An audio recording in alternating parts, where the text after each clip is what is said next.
उमर लता ने कथा सुनाना आरंभ किया। बकरी की हृष्टा पुष्टा तो केवल मायाजाल के कारण थी। मैं उस ग्वाले पर नाराज हुआ कि बकरी को ऐसी दशा में क्यों रखा कि वह ऐसी दुबली पतली हो गई। घर जाकर पकड़ा लिया, किंतु वह मोटा ताज़ा होना चाहिए। ग्वाला शीघ्र ही एक मोटा ताज़ा बकरा ले आया। बकरा देखने में भी बड़ा सुंदर था। यद्यपि उस बकरे के बारे में मुझे मालूम न था कि यह मेरा ही पुत्र है, तथापि उसे देखकर मेरे हृदय में प्रेम उमड़ने लगा और वह बकरा भी मुझे देखते ही रस्सी तुड़ाकर मेरे पैरों पर गिर पड़ा। इस बात से मेरे हृदय में प्रेम का स्रोत और जोर से उबलने लगा और मैं सोचने लगा कि ऐसे प्यारे बकरे को कैसे मारूं। इन भावनाओं ने मुझे अत्यंत विह्वल कर दिया। उस बकरे की आंखों से आंसू बहने लगे। इससे उसके प्रति मेरा प्यार और उमड़ा और मैंने ग्वाले से कहा कि इस बकरे को वापस ले जा और इसकी जगह कोई दूसरा बकरा ले आ। इस पर मेरी पत्नी ने कहा कि तुम इतने मोटे ताजे बकरे की बलि क्यों नहीं करते।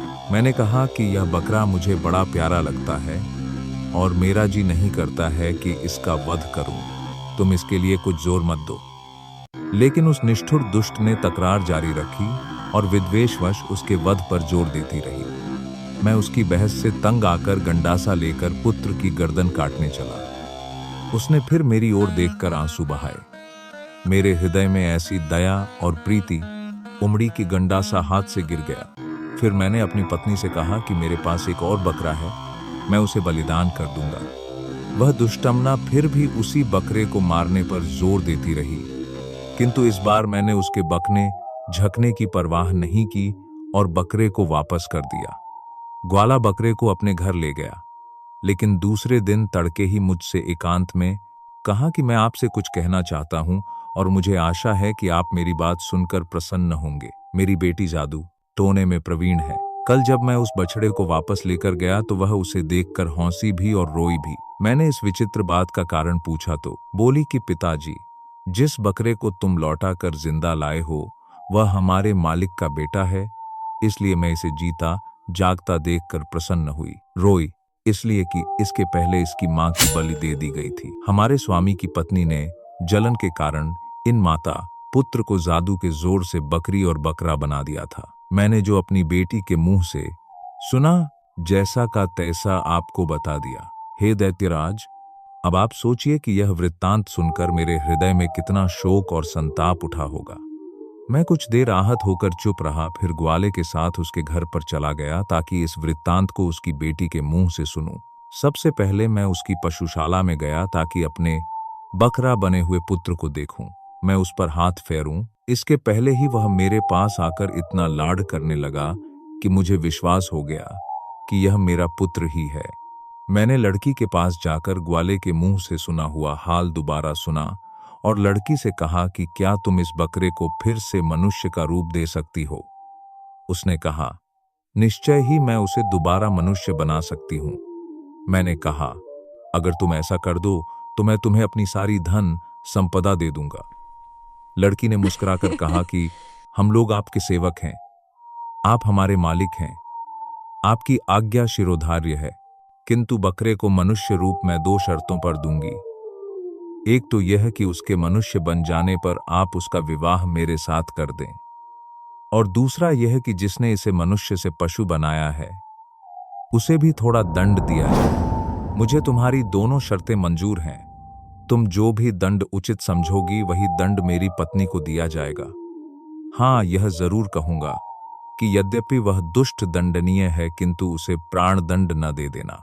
लड़की ने कहा कि जैसा उसने आपके पुत्र के साथ किया है वैसा ही मैं उसके साथ करूंगी। यह कहकर उसने एक प्याले में पानी लिया और उसे अभिमंत्रित करके बकरे पर उस अभिमंत्रित जल छिड़का और वह तुरंत ही मनुष्य रूप में आ गया।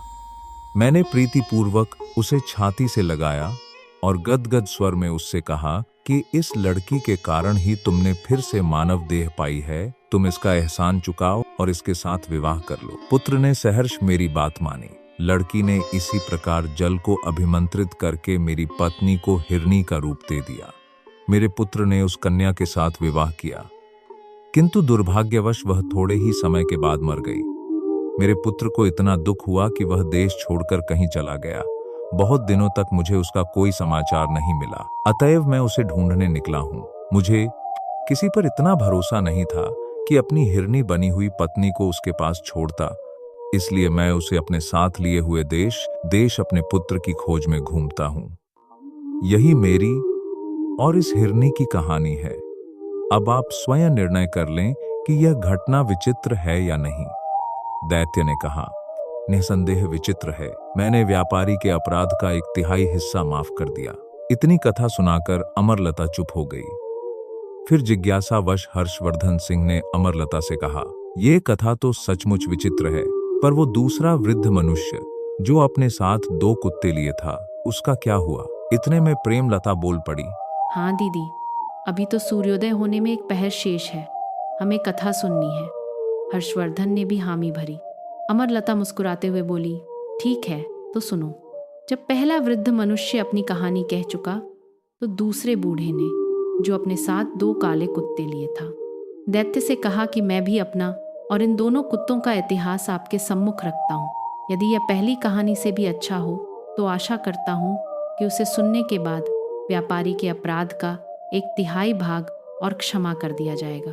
दैत्य ने कहा कि अगर तुम्हारी कहानी बूढ़े और उसकी हिरनी की कहानी से अधिक विचित्र हुई तो मैं तुम्हारी बात जरूर मानूंगा। कहानी जारी है।